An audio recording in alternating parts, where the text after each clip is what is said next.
Zee 24 तासनं पुण्यातील जमीन गैरव्यवहाराचं प्रकरण उघडकीस आणलेलं आहे आणि त्यानंतर आता राज्याच्या राजकीय वर्तुळात मोठा भूकंप झाला।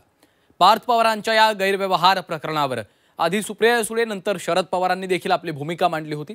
आता रोहित पवारांनी यावर भाष्य केलंय। दुसरीकडे अजित पवारांच्या राजीनाम्याची मागणी देखील जोर धरू लागलेली आहे। पाहूयात। जर तुम्ही इल्लीगल गोष्ट करत असाल तर मग तुमच्यावर कारवाई त्या ठिकाणी झाली पाहिजे। त्या बाबतीतली शहानिशा झाली पाहिजे। काय खरं काय खोटं हे लोकांसमोर तिथं आलं पाहिजे।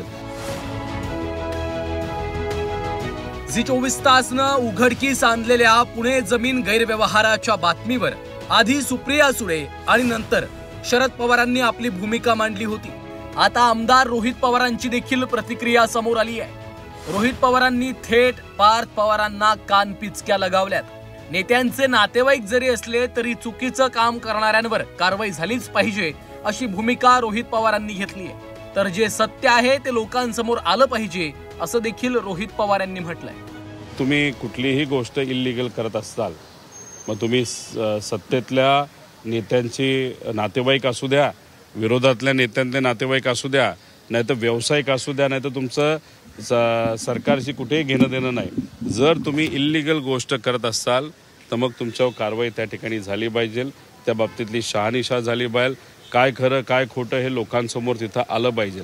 पण हे बघत असताना चेन काय, कारण कुठलाही निर्णय एक व्यक्ती घेत नसतो, त्याला पाठिंबा देणारं काही अधिकारी असतात। ते अधिकारी कोण, कशा पद्धतीने ते वागतात, अधिकारी मग काही लोकांनाच का तिथं महत्त्व देतात, काही लोकांचीच कामं तिथं का होतात, गरिबाची का होत नाही, या सगळ्या गोष्टीची शहानिशा करणं अतिशय महत्त्वाचं आहे।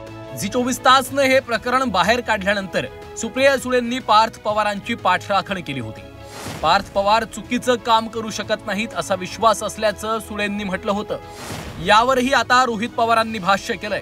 सुप्रिया सुळेंनी भावनिक होऊन प्रतिक्रिया दिल्याचं रोहित पवारांनी म्हटलंय। पार्थ माझ्यासाठी तर माझ्या मुलांसारखा आहे आणि माझा विश्वास आहे की पार्थ कधीच कुठलीही चुकीचे काम करणार नाही, हा माझा विश्वास आहे त्याच्यावर। आणि त्याच्यामुळे अर्थातच कदाचित काही गैरसमजही असू शकतात। राजकीय एक आमदार म्हणून, राजकीय एक विरोधक म्हणून आपल्याला वेगळी भूमिका त्या ठिकाणी घ्यावी लागते। त्यामुळे सुप्रियाताईंनी भूमिका देत असताना सहसा आपण जर बघितलं असेल तर ज्या आई असलेल्या महिला असतात त्या थोड्या भावनिक असतात आणि त्या दृष्टिकोनातून सुप्रियाताई जेव्हा अचानक आपण सगळ्यांनी त्यांना तो विषय विचारला तेव्हा त्या भावनिक झाल्या, पण नंतर त्यांनी योग्य राजकीय भूमिका घेतली आणि पवार साहेबांनी तर स्पष्टपणे राजकीय भूमिका तिथं घेतलेली आहे। आणि आम्ही पवार साहेबांना मानणारे कार्यकर्ते आहोत, आम्ही पवार साहेबांच्या विचाराने काम करणारे लोक आहोत। रोहित पवारांनी ट्विट करून महायुती सरकारवरही निशाणा साधला। महायुतीच्या नेत्यांवर घोटाळ्यांचे आरोप करणारी यादीच रोहित पवारांनी जारी केली आहे। गुन्हेगारांना जामीन, नेत्यांना जमीन ही सरकारची नवी योजना आहे। नवी मुंबईत शिंदे साहेबांचा गट 5000 कोटींची सिडको जमीन, पुण्यात देवेंद्र फडणवीस साहेबांची भाजपा 500 कोटींची मोबोज हॉटेल कंपाऊंड इव्हॅक्यू प्रॉपर्टीची जमीन, संभाजीनगरमध्ये देवेंद्र फडणवीसांची भाजपा 200 कोटींची अंजली टॉकीजची जमीन, पुण्यात अजितदादांचा गट 300 कोटींची जमीन, नवी मुंबई विमानतळाच्या जवळ अवैध गौण खनिज उत्खनन घोटाळा 3000 कोटी।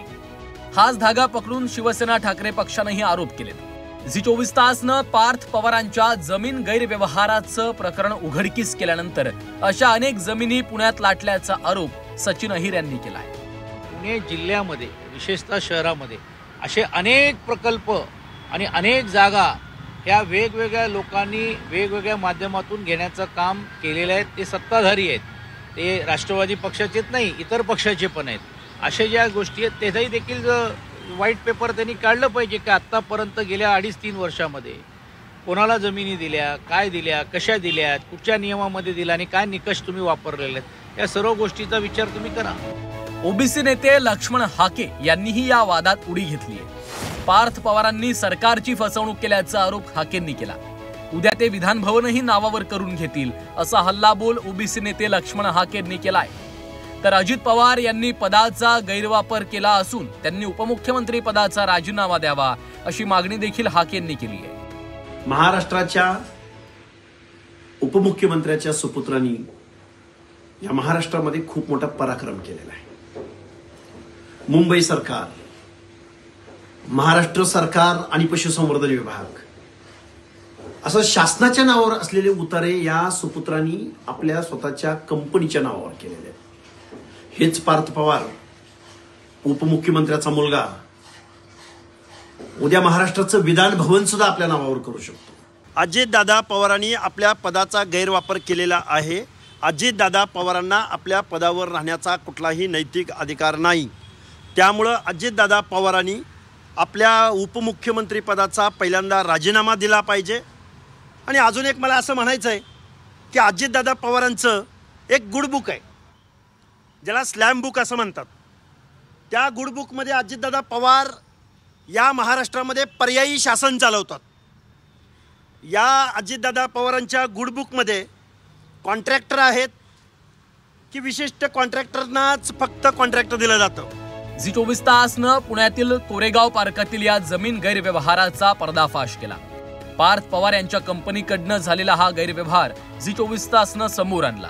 त्यानंतर अजित पवारांनीच हा व्यवहार रद्द करण्यात येत असल्याची माहिती दिली आहे। झी 24 तासच्या या महा इम्पॅक्टची आता राजकीय वर्तुळातही जोरदार चर्चा सुरू झाली आहे। ब्युरो रिपोर्ट, झी 24 तास।